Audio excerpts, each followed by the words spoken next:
Welcome to the Startup Grind. Welcome everyone this morning. Startup Grind Cardiff. I'm Eliu Asunsong. We've been running, this is our 12th event now. And Startup Grind is a startup community which brings people together to educate, inspire and connect entrepreneurs. So we also have highly distinguished speakers as well. And I've got an honor this morning to welcome Ian from Ireland.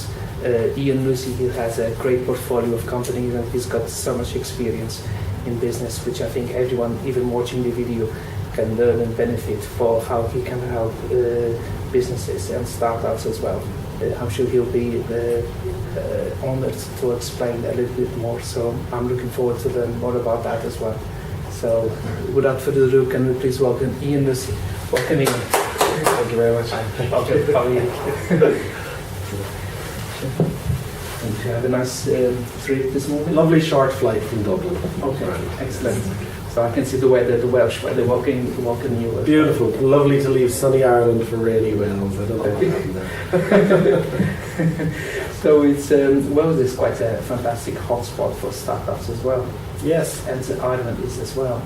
So could we perhaps, as is in tradition in Startup Grind, we start by learning a little bit more about the speaker and your background as well. Yeah. So could you perhaps start by saying where you were born and if you'd like to mention any challenges you faced through?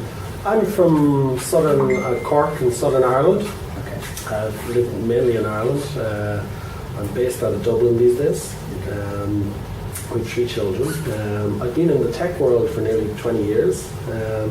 A lot of boring tech would be the way people would describe it. We built a lot of the software to produce sets of accounts. So in the UK, the vast majority of accountants would use software that we would have built 18, 20 years ago.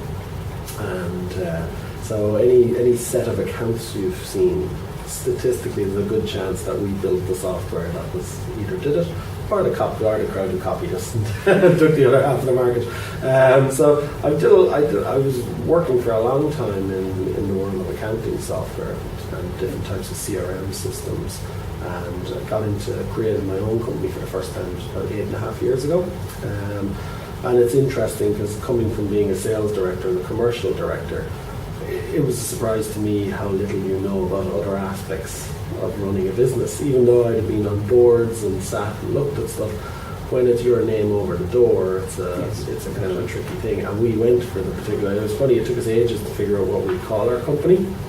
Actually, took me about 6 months to name one of our children as well. So we definitely have naming problems. But I remember chatting to someone, it was actually an old colleague in the Institute of Chartered Accountants in Ireland, and I said, what do you want to be? And I said, well, we don't want to be a startup.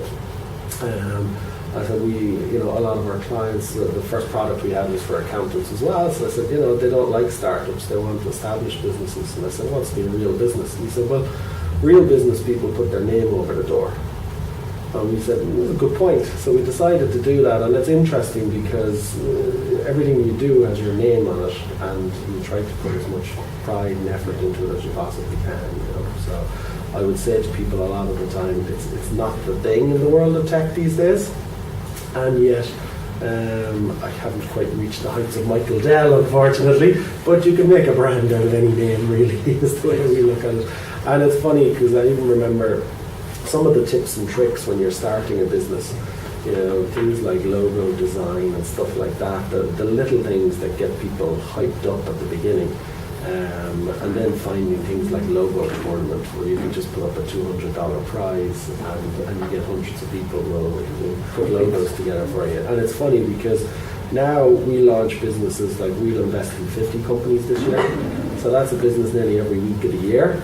And now we just don't spend time on that stuff. We go, right, what are we going to call it? What are we going to do with it? Get us a logo. Let's go do it. And it's funny because businesses spend fortunes on that. When we started our first logo, when we had it, we decided to get, we got this Oscar-winning animator. We produced it. It was a little red ball, and because of Lucey, the old TV program I Love Lucy, we decided we'd have a little beating, the ball would turn into a beating heart, and we spent probably about €3,000 on this beating heart, which we now, the only use we've ever found for it since was to show how stupid people can be about how they spend their money at the start of starting a business.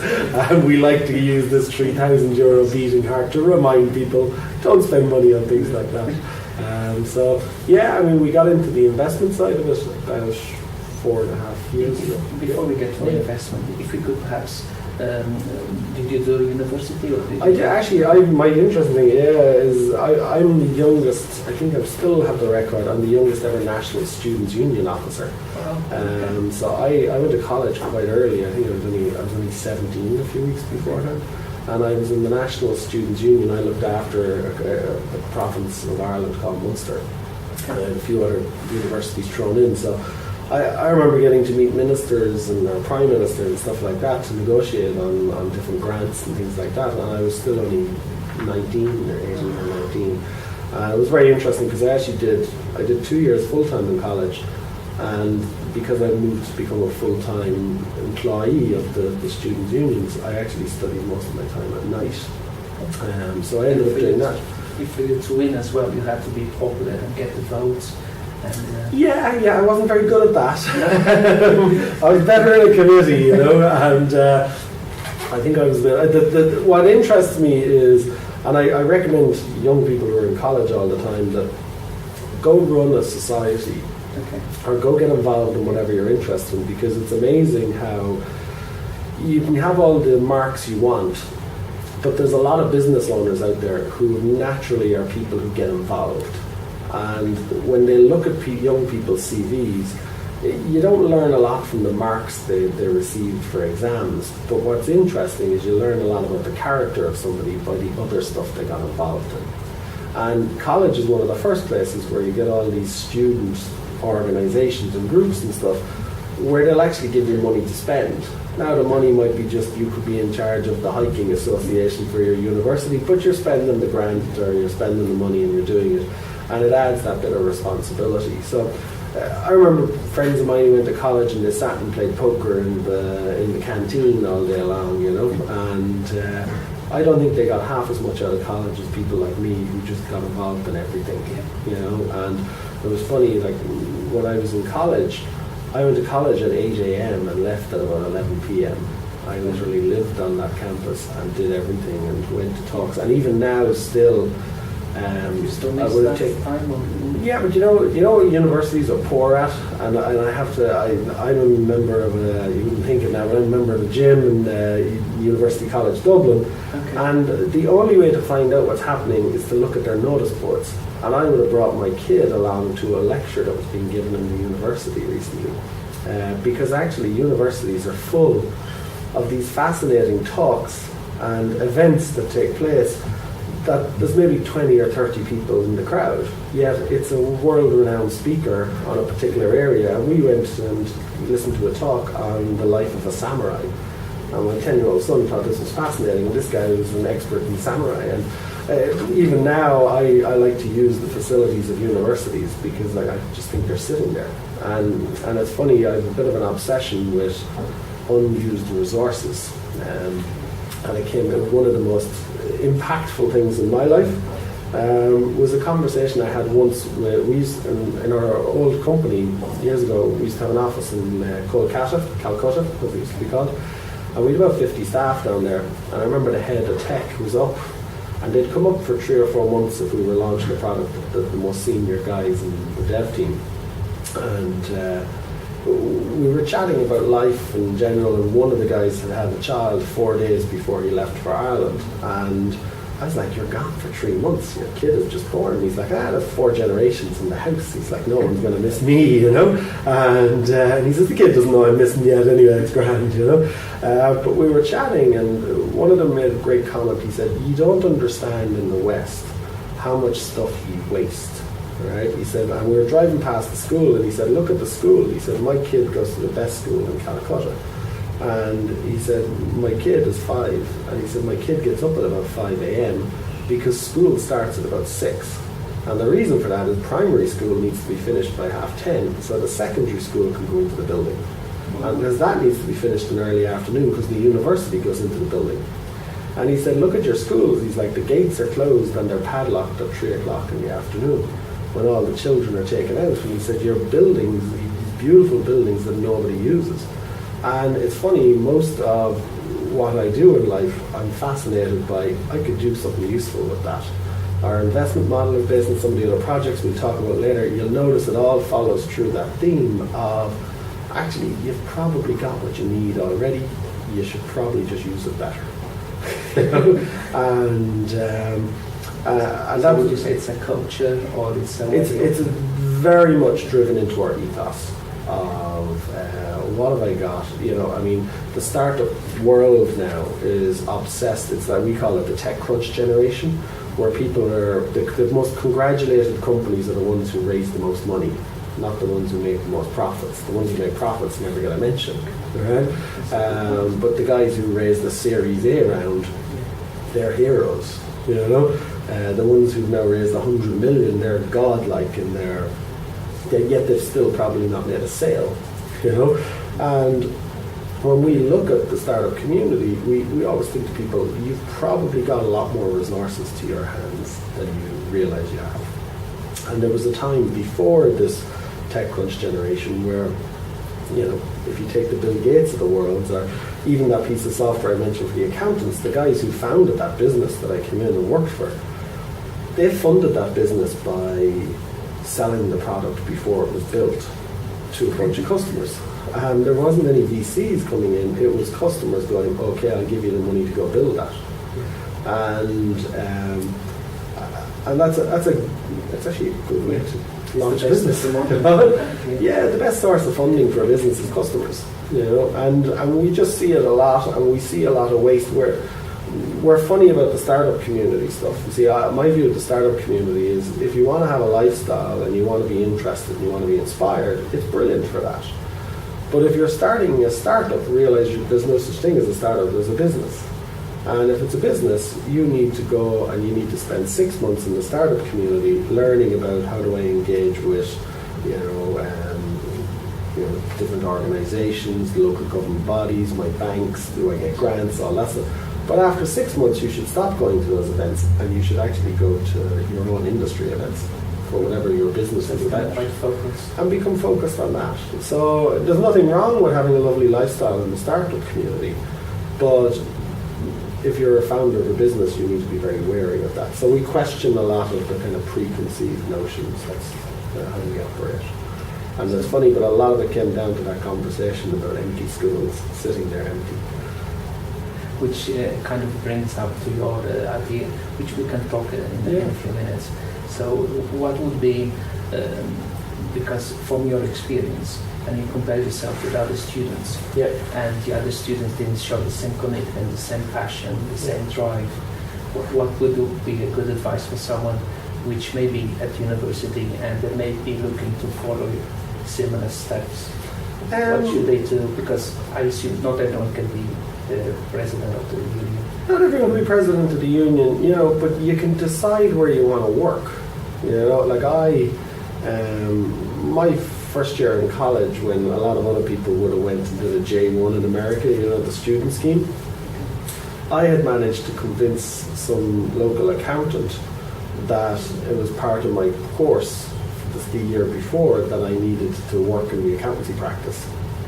And he gave me a nice low-paying job to come in and do very basic accounting stuff.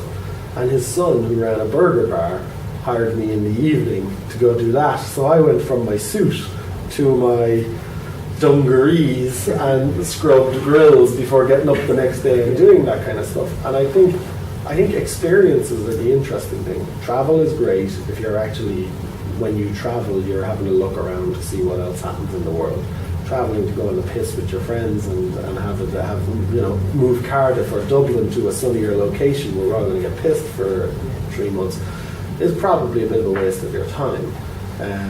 You know, if you're going to go work, you can get your internship in somewhere, you know, you might do summer work in somewhere like BDO or KPMG in these big organizations who'd have you stacking boxes, or you can go join a small little company who'll probably throw more work at you. Yes. And you'll see more of the machinations. And actually startups are brilliant for that. if I'm in college, I'd certainly want to go in and try work in a startup, because the odds are I'll probably be working directly with the head of the company. Yes. Whereas I'm never getting that when I go to a large organisation. No. Now, funnily enough, I would recommend all businesses, or sorry, all people, at some stage work in a big company. Because it's actually, if you have a small business and you're starting a business, if you've never worked in a big company, it's hard to visualize what a big company looks like. You know, that there's an accounts department, there's a HR department, there's policies, there's procedures, there's ways to behave. You know, there's ways to kind of present yourself to the world and how you do it. And I think a varied experience is a good thing. Yeah, definitely. And in terms of your own ambition and passion, in terms of helping others, do you see that one of the drivers for you is actually to make society a better place, focus for business? Yeah, that would be nice. I'm in the business of making money, first and foremost. You know, you would like to say do good as you go along. You know, I'm very interested in the environment, but it's not my driving characteristic. My driving characteristic is I enjoy business. I enjoy the challenge of it. I enjoy launching new products and doing new things. And the startup world to me has been a real eye-opener. It's been very interesting, and it's been a horrible experience in other parts. So there's good and bad bits to it, you know. And for me, like, we're involved in tech, and the vast majority of technology is working towards a more efficient, cleaner environment. Yes. So you have that disruption model. You're doing it anyway, you're doing it naturally, you know. And what's fascinating is we're in the middle of the second great industrial revolution really here.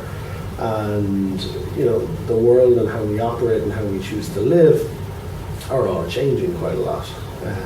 I work a lot, but I try to structure my life whereby from 6 to 8 o'clock in the evening I never work, because I spend time with my kids, you know.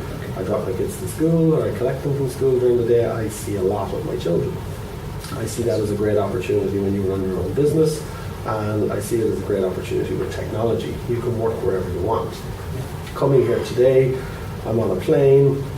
Has it in any way affected my day's work that I have moved to a different country and will go back there later on today? No, because I'll work right through that process, you know, and I won't lose 20 minutes work.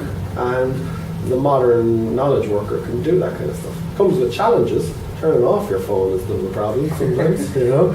To go to a meeting last night, left my phone behind, and genuinely, I probably, like a lot of people, initially get hit with anxiety. I think we're all addicted to our phones. So there's boundaries to it all. In some ways, it could be that people send you a text message or any chat message, and they expect a reply within 5 minutes, and if you don't, then they think there's something going on, which perhaps... Yeah, there's a lot of it. I mean, I used to hear people complain about email a lot, and it's not until the last 2 years have I really been inundated with emails. I regularly get to the end of the day where there'll be 200 or 300 unread emails from the day. And it's about how do you process that? How do you delegate that stuff out? There's a lot of over-communication in organizations, especially our own internal business as we get bigger. We're involved in a lot of businesses, we get asked a lot of questions. I fought taking on WhatsApp for ages. I was like, why would I want another bloody messenger? You know, I looked at Slack internally and I'm like, come on, we could send them an email or whatever, right? But after a while, they become popular, you know. Do you have any regrets that you might have missed or anything which... In terms of product or tech? Product you can always buy it later, that's not a problem. Yeah. In terms of investments, no, you wouldn't. That's not we never think of things that way, you know. We're in the business of failure, is the way we describe a lot of investment. 70% of startups do not return capital to investors. Some of them may have lifestyles. Like we do a lot of investments every year. So similar to someone like 500 startups, now they're now doing 700-800 investments a year, huge amounts. They would tell you that only 4% of the companies they're investing in are returning 90% of the capital. And they're all interesting numbers, right? But what that number really says is that 1 in 21 or 22 of those companies are the ones that fulfilled the dreams of the person who started that business. And even at that, the founder is probably screwed at a couple of those companies as well, right? So it's probably even less. So you've got like 1 in 30 chance of the uber returns. And that's assuming you're good enough to be picked by 500 startups. There's hundreds more for that 30 that are rejected. Yes. So we're not at the stage yet like a footballer, the odds of becoming a Premier League footballer and saying, but we're starting to get up to those odds. Yes, but you've mentioned WhatsApp, and WhatsApp, the founder, I think he was rejected by Twitter. Yeah. They didn't see any purpose of that. Yeah. And now I don't know how the size, the bigger the market they have, but they're quite close to Twitter. I saw someone tweeting out yesterday, or some event yesterday, one of the VCs said about consumer apps. If people don't look at it and go, that's ridiculous, then it's probably not changing behavior enough. Okay. And I thought that was kind of interesting, Now, funnily enough, we do a certain amount of consumer apps, but a lot of the stuff we do is B2B sales or B2B2C kind of sales. And the reason for that is it's hard to raise capital in Europe in comparison to Silicon Valley, where money is drawn very quick at consumer apps. So in Ireland especially, we produce a lot of good B2B software. We don't produce a lot of good B2C stuff. I mean, if you look at Ireland, for example, the two most well-known ones at the moment would probably be Stripe and Intercom. Both of those businesses did an awful lot of the heavy lifting in terms of raising capital and their profile in Silicon Valley and San Francisco. But both of them are fundamentally B2B products still. Companies like Currency Fair and Relex and people like that, fintech companies, they're all more B2B. We've never produced a Spotify or anything like that. And it's interesting, and I'm sure Wales, I wouldn't be as well briefed on Wales, but Wales with a similar population size, similar kind of financial model, similar government supports, would probably be quite the same. Be very good at other things like ag tech and med tech and stuff like that, and probably good at getting large finance for those kind of med tech stuff. Yet, funnily enough, you don't see a lot of the med tech stuff at the startup and startup community kind of people. A lot of them are more B2B or software or early stage hardware businesses. Yes, that's true. Yeah. So if we move on now to your, your current portfolio of companies and your projects that you have in mind, how would you describe that? Well, we're up to 118 startups as of yesterday that we're involved in. Real range of them. I mean, the vast majority of the stuff that we do now, there's a few different things that we do. The vast majority of stuff we do is it's almost like a swequity model. It's venture tech, I think they call it. There are loads of terms for it, but if somebody has a good idea, we'll build their product and take a share in their business. We've our own companies that we own and run then as well, that we've kind of picked up or launched ourselves. And we're in the middle of creating our own VC fund, which will then run Series A and Series B investments into the best of the companies that we're kind of nurturing. Yeah, exactly. So it's an interesting thing. Our business, like if you look at the stats around our kind of venture tech stuff, only 4% of the founders we can invest in, or we've invested in, can program.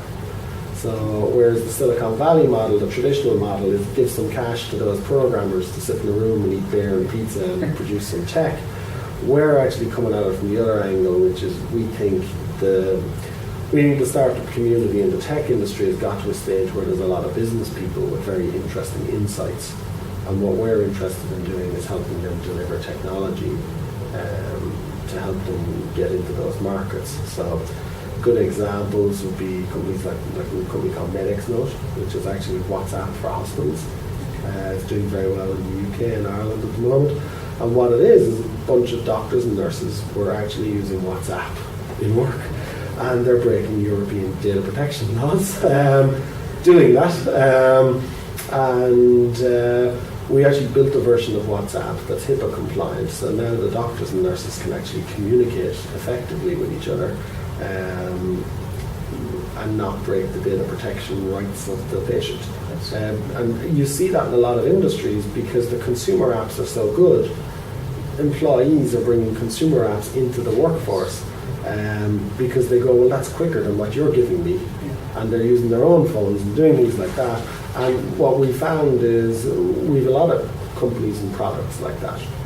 A very good one called Engager that we like. Engager does, it's like, the Nielsen TV ratings, how many people are watching a show or whatever. Engager has built social media ratings. So it'll tell you the most talked about TV and radio programs. And not only that, what it'll also do is it'll give you a kind of a semantic analysis. So it'll tell you what people think of the program.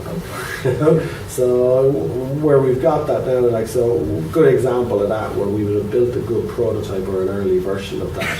And then the founders of that went out and successfully sold it to the Irish national TV companies to use it, because they now sell those analytics to advertisers to go, well, look, here's who's talking about these programs, here's the engagement levels you can get. And they've since gone around and are now selling that internationally to other TV companies and radio companies and things like that to sell advertising. So they're kind of simple businesses where people have a vision for it. We help them get started, and then they're maybe with us for anything from 7 to maybe 15 months. But over that period of transition, they hire up their own team, and they kind of slowly leave us, and we're just left as a normal early stage investor. You must be very proud of that as well. Yeah, they're great. They're good. I mean, it's fascinating to see. So much of it comes down to the founders. The ideas are worthless. It's the ability for people to make them happen. Execute them. Yeah, and it's amazing that the primary reason, as far as I can see, for startups failing is shooting yourself in the foot. People do a lot of crazy things. They argue a lot with each other as founders and stuff like that. I see a lot of that. Coming over today, I'm reading the news. There's an ICO, one of these new cryptocurrency ICOs in the US that's raised $250 million. And it looks like the thing might never get off the ground because the founders are arguing with each other. And you'd go, why? Why would you fall out at this moment in time? But they can do, And you have a lot of businesses that are badly funded. And because they're badly funded, they can't afford the experts to come in and do it. And if you can't afford the right people to come in, you don't quite get that first customer as quick as you should, or you don't quite do the thing the way you should do it. And a lot of people try to do everything themselves. And especially in software where we are, people don't understand how hard it is to build software, or how expensive it can be, or the different ways in which you can do it. They just assume it's like, build me a website, and tell me when it's done and I'm going to go sell it. They don't want to know what happens. They don't want to know, and they don't understand that. And we've had a lot of that, and actually it was a real learning curve for us, because we found. So they're the kind of things we do. We have our own companies that we invest in, and we've bought different companies. A company we really like at the moment that we finalised its acquisition there a while ago, called Pixalert. And Pixalert is actually an 18-year-old company. We like to say we're huge in porn. It's our porn business. It is actually, originally, it would find porn in corporate networks. Okay. So, for example, any email going in and out of KPMG, it'll check their email beforehand to see is there any pornography on it. We'd have other corporates where every 3 or 4 seconds it takes a picture of the computer screens to make sure no one is looking at it. But this is an interesting insight into how tech changes, because about 7 or 8 years ago, one of their partners was Nigerian, and they said, we need you to help us with the email? I've got $20 million in my Nigerian bank account, because it turned out the Central Bank of Nigeria didn't like the email. And the reason they didn't like it is it was embarrassing Nigerian. Everyone knows about the Nigerian prince. So we changed the software, they changed just long before I was involved, instead of looking for porn, looking for credit card numbers. And it's actually become very successful at helping banks solve their PCI problems. And we have 7 of the top 10 banks in Nigeria, for example, use the system to check for credit card information. But what's interesting is we've taken that business over recently, and this is where, when you're looking at investment trends and stuff, and the trend we were looking at is we're going, well, the security we were all worried about 20 years ago on the internet was pornography and that kind of stuff, and then it became credit card information, but now it's people's data. So we were looking at GDPR and we're going, actually we think we can use this product for GDPR. And what we've done is we've re-engineered a lot of the tech. So now any business can do things like a data access request is going to be such a trouble for big businesses, where a consumer or a customer or an employee can contact the company and say, I want everything you have on me. And actually what Pixelart does is it'll do that. So it's scanning your entire network for credit cards, date of birth, national insurance numbers, all this stuff. And now you can literally Google your business internally and pull up a report that you can hand back to a consumer to say, here's everything you've got. So yeah, it's very popular with banks and financial institutions, things like that. So we've a few other ones. What else have we launching these days? We've always new ones. We've one that we bought recently. We're about to relaunch called Twiz Night, which I really like. And this was a very clever idea. The founder ran it. He was struggling a bit, so we bought it off the founder, and we really like it. And basically, Twiz Night is a quiz on Twitter. Right? And what it does is, if you're a brand or you want to do engagement, or let's say I'm down in the Millennium Stadium, the Millennium Stadium might run a quiz on Twitter at half time, and they'll go answer these questions, and someone's going to win a Welsh jersey at the end of the end of half time. And what happens is you've suddenly got 50,000 people tweeting out the answers to a quiz, and they're including the hashtag of the sponsor. And now that sponsor's trending on Twitter. Yeah. So a very simple little tool, gives nice little league tables, shows them how it's working. And that's had a lot of big hotel brands and different people doing that kind of stuff. So we love these little products, and some are good, some potentially UEFA could be interested in as well, because they're on so many events as well. They're on them, yeah. I mean, it's funny. Do you know where it was selling really well? Is you go to a conference. Okay. And you want your trade stand to stand out at a conference. So what do? You insist that people include the hashtag of your brand and the conference, and suddenly you've got 100 people answering 6 or 7 questions. There's now 700 tweets about you. And when people are looking to see what's being discussed at the conference, you're all over it. It's such a simple way to stand out. So we can do that kind especially these days with so much competition as well. Yeah. I mean, trying to get above the noise in a lot of these businesses is very tricky, So would you like to talk more about your upcoming projects? Oh yeah, well we have, I suppose the one that we're trying to finalise today, actually, we're hoping to get our keys today. It's separate to Lucey. This is what I'm doing myself with a business partner of mine. Is we're going to launch the largest co-working space in Ireland. So we're converting a ferry terminal in Ireland.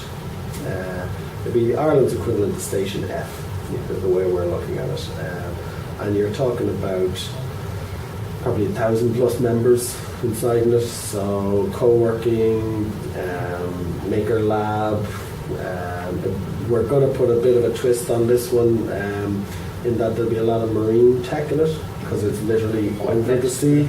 So because of that, we're similar to here in London, where they have with the finance. That kind of thing, yeah, exactly. So a bit of marine tech into it, but it's a big change for some of the stuff that I've done in the past, because it's non-tech. It's much more property and services, actually. And what's interesting about it is we have a lot of staff to hire, and the kind of staff we're looking for are not tech company people so much as hotel staff.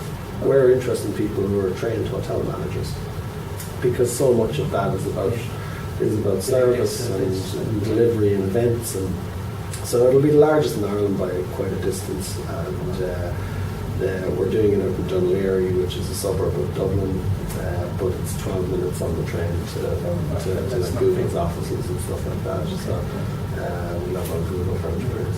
And Google have been very good in community as well. You know? So yeah, it's a big project for us now. We're looking forward to getting it off the ground. It's been a long time because it's a government building, and the quirks of Irish planning meant that because some of the building is over water and some of it's on land, there's different ministers who are responsible for it. Different parts of the building. It took a long while, yes. Technically we're over water.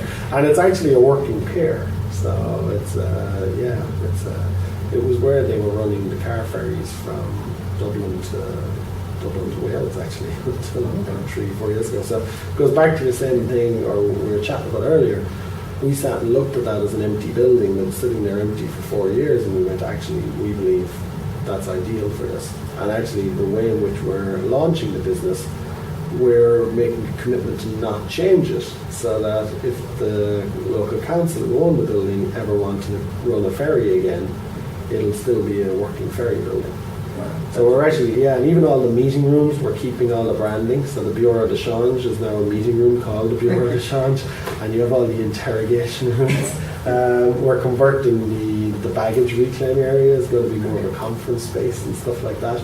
But we'll have the departures lounge and the arrival lounge and the ticket office. They're all still there, and it's beautiful. It's an iconic building in Dublin, and obviously a beautiful location.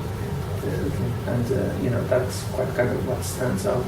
Especially, even internationally, where people could perhaps have an office there as well, or is that? Well, yeah, that's the idea. Yeah, no, that's definitely the idea. I mean, I think what's happening, co-working is just a way of the future. I mean, like when we were looking at offices a couple of years ago for ourselves, we were being asked for 5 or 10 year leases, and business is just moving quicker than that these days. And plus. People like Dublin, for example, is full of old Georgian buildings. And people don't want to run technology businesses in Georgian buildings where you're running up and down the stairs constantly and the Wi-Fi can't get through the old thick walls. And a lot of people want to go to work in a building that looks like Google. They want the Google offices. When there's a big community. Yeah. And there's an element of businesses are moving so quickly that this is kind of the modern way of doing it. The Regises of the world were around for a long time, but they're kind of frumpy and old. And WeWork has gone huge international. WeWork has been unbelievably good at executing what they're trying to do. So we're probably looking for a bit more character from that. So what would be your ideal scenario for that project? What would be your ambition for that? We think that will be the first of many buildings. Okay. We think we'll naturally expand kind of quite quickly out of it. Just in Ireland or what? Oh, no. I mean, we're not a big place. But we're kind of, it's funny, people associate co-working with startups. But if you look at the US, where the model has been around a lot longer, a lot of it is small to medium-sized businesses mixing with corporates who want to get the feel of that innovation space. And there's a lot. If you look at WeWork, a lot of their clients are big companies who want to use that space for whatever reason. So we're kind of feeling like we're hitting that demand in Ireland. Yeah, I think there's quite flexibility where the big corporates they can learn from the startups and vice versa. And it was interesting. And really, where a lot of it came from was I was touring the US and touring Europe and chatting in a lot of these beautiful co-working spaces and going, why don't I have one of these in Dublin? And there was a couple there, but they were small by international standards. So we just decided it was a good opportunity, we'll go in and do it. And if you look at Station F in Paris, I think that's going to revolutionise the tech industry in France, which none of us were really rushing to go do business in Paris, let's be honest about it. I think they've created such a large cluster there that it's natural that they'll interact with each other. Definitely, I think that's the way forward for the future as well. Yeah. And I congratulate you for your project. Thank you. Which is, I'm not sure how well you're selling out already, or if you are. Oh well, I mean, we're trying to hold that back now. To be honest, as we were waiting on civil servants to finish their paperwork. Okay. But I don't think we'll have a demand problem then where we're going. Our bigger challenges might be the opposite end of it. How do we expand it? And how do we stretch that out further? Yeah, that's great. And after this project, do you have anything else in mind which would a particular interest? Or? Other ones, I mean, there's a couple of bizarre ones that I like to follow. I mean, there's a lot of the stuff we do is B2B stuff. It's kind of interesting, kind of not. One of the projects that we've been trying to get off the ground for a while now is custom electric cars. Okay. So I look at the beer industry and I look at craft beer, which has come out more and more. And I can see people want a slightly an alternative, and they'll pay a bit extra. I actually think it's the same for cars. I think with electric cars, the way in which you can produce a car, the cost of production one to do it is changing hugely. And one of the most expensive things about building a car is the machine that puts the panels together. And I think with laser cutting and 3D printing, we can bring down the cost of that a lot. So we've been dealing with a couple of different people on this, and what we're really interested in doing is building a car where you design your own car, or you pick the designs from a kind of a different one. So you know the way you got the Geneva Motor Show or whatever, and you got the stunning concept car that nothing ever gets to the street. Well, actually, the cost of producing a one-off car is going down less and less. And what our kind of model and the way we look at it is we go, actually, we think we can produce that car as a one-off. And actually, funnily enough, because you're 3D printing it, our view is, why don't we give you a spare outside to your car? So you can have it in red and we'll get it in black, because actually the cost of printing the outside of the car twice is not that expensive.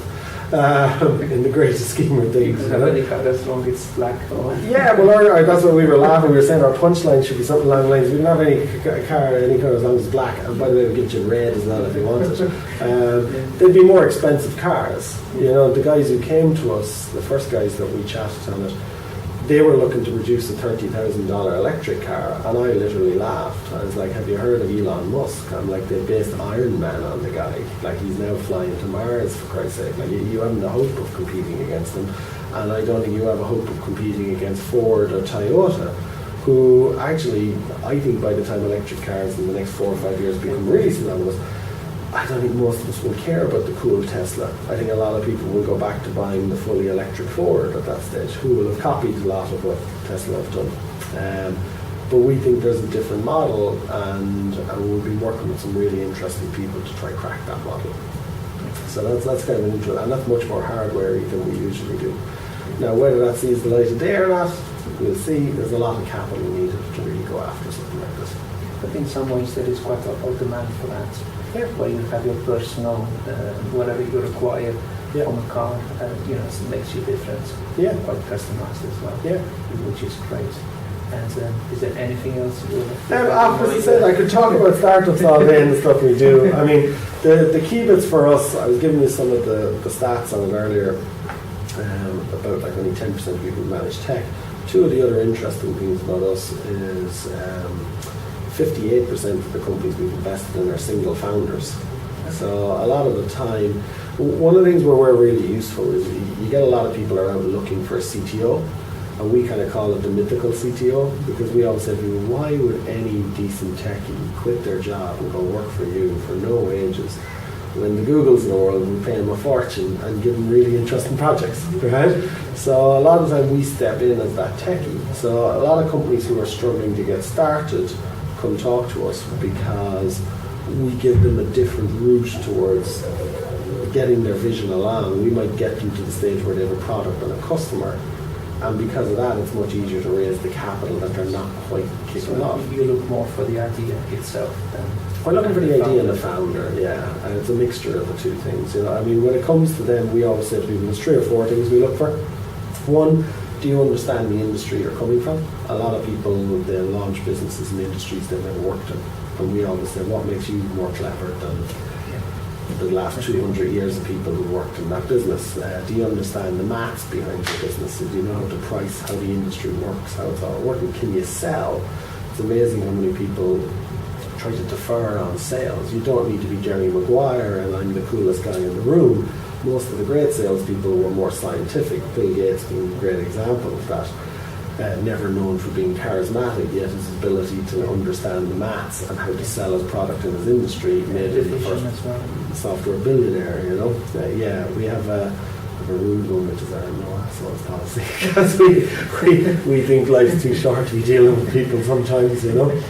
One of our other main stats then as well is 63% of the companies we're involved in have at least one female founder.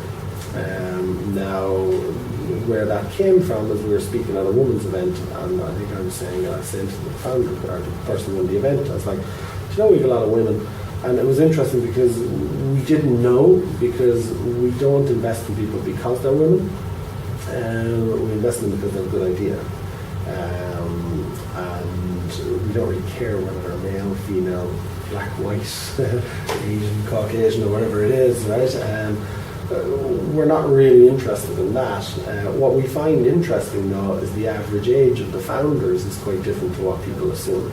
Most people assume that the startup community is a bunch of 22-year-old kids in hoodies, and yet actually as I travel around the world and I meet people, that's not the age of people. You know, they're not that old. They're in their 30s, 40s and 50s. And I think we probably ended up with a lot of female founders because we meet a lot of people in their 30s and 40s who are keen to kick off a business because they've got a good idea and they want control of their life. And they already have some sort of experience as well. Well, we're kind of basing it on the fact that you need to know an industry. So the odds are at 22 you probably haven't worked in that industry yet. So we're, you know, but I think when you look at startup communities around the world, you'll find actually the age of people starting businesses is a lot higher than people and assume the chances, and the chances for success as well. It's a lot higher. Much higher. You have a better chance. You know, you have maybe a contact to get you your first couple of customers in your industry. You have an insight into that industry. You have a bit more money. You understand how much wages people are expecting to earn. Like, I mean, all students live a much cheaper life than a 30-year-old person. You know, and they don't understand when they want to hire a 30-year-old person. 30-year-old person wants more money because they have a family or they have a mortgage or whatever. So we find the age thing is interesting. Now, we don't know our average age. We felt that would be a bit rude to ask people that. But we've investments, I think we're in about 12 or 13 countries we have investments in. So, yeah, look, it's an interesting business. It's, as we always say to people, it's not without its challenges. And that's because starting a business is not without its challenges. And a lot of what's presented to the world is that kind of Richard Branson-ized view of the world where everything is super cool and successful. He's one in a million, I guess. But he's one in a million, and actually that man has a litany of failures behind him, the same as every other person who's tried to start a lot of businesses. Even Donald Trump. The Donald, it's funny actually, I'll tell you an interesting thing about that, right? Whenever I travel, I normally travel and I'll do a startup talk, but I'll also spend some of that day with maybe one of the companies we're working on. And I was traveling around the US on a kind of 2-week speaking tour there around the election. And what was interesting is the startup community was all quite anti-Trump, like it was 95% anti-Trump. California. Yeah, but the cybersecurity industry, who I was talking to the same day, I was doing lunches with the cybersecurity crowd, they were all pro-Trump. And you know, I think it was an interesting insight because, and America is a great case study in that people want to hear the stuff they like hearing. And I think you have an example of a country there where everything my politician says is right and everything your politician says is wrong. And that's a very hard, I don't know how a society breaks that after a while, you know, because I'm listening to my news and my news says we're right and your news and you're evil and your news are liars. And it's interesting because in Europeans we all look at Trump and we go, what's he doing? Yet there's a lot of people agree with him. You know? You look at, you don't have to go far, you look at Brexit. You know. Well, Brexit is mental. I mean, like I would have to say I try, like even with Trump's of the world, I stay out of one of people's politics, but like I've never seen a country do such a damaging thing to itself as Brexit. I think it's an awful thing for Britain. And if you could learn one thing from Ireland, we once voted the wrong way in a European referendum, and the Irish government let us vote again 6 months later to go and do it again. And I would imagine if it was rerun, that it would be a very different result. I think it'll. I don't think people understand the costs to Britain to leave. I think it'll close to bankrupt Britain. I really think it's terrible. Like, and most Europeans would look at it and go, "What the hell are they doing?" I mean, it's already hit your VC investments because a lot of VCs are funded by the European Investment Bank. Within a week or two of the Brexit vote, the universities were all hit because a lot of funding comes centrally from Europe. Like, there's so many ways in which you don't realise. And then you're legally obliged to pay everybody's bills for the next couple of years. And you're going to have to write a big check, which they said they wouldn't. Now they're going to have to write a huge one. And I think it's going to really damage Britain. And I think if they could do anything, change it. I think we have to finish. There we go. No problem. Can I just say what was your first investment? Our first one, our own company. Okay. Our own company. Okay, great. We're happy enough with that one. Well, I have to say that to thank you, Ian, for coming today. It's been a pleasure to meet you, Ian, and I've learned so much, and I've also the insights you mentioned as well. It's so beneficial for everyone. So thank you again for coming, and for everyone for coming this morning as well. And I'm looking forward to hear about your new projects in Dublin. And hopefully I'll become a customer. And a couple of investments in Cardiff would be great. Oh, definitely. Okay. Brilliant. So thank My you pleasure. very much, Ian. Thank you. Cheers. Thank you. That was great. Thank you all. I hope you can hear me down the back.